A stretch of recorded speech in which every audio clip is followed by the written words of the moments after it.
There are two what are considered to be permanent guest cells that populate connective tissue. One class of these are macrophages or histiocytes.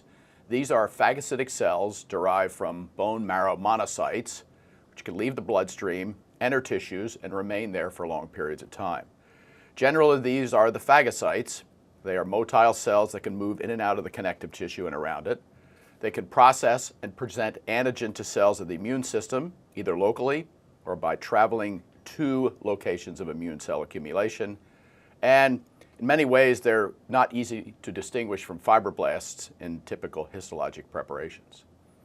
Mast cells are closely related to macrophages. They are similar to, but share some characteristics that are slightly different from blood basophils. And their overall job is to store inflammatory mediators such as histamine that have an early role in response to tissue injury.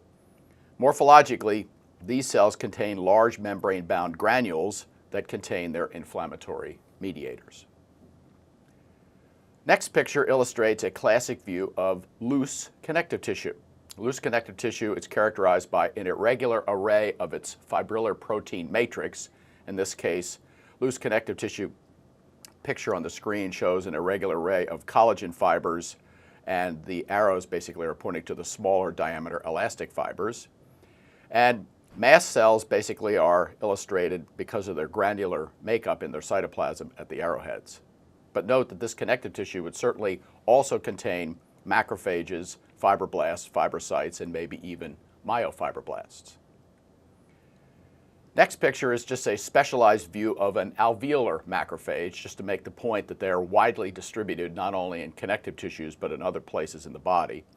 And again, this is an example of a permanent guest that happens to populate the alveoli of the lung.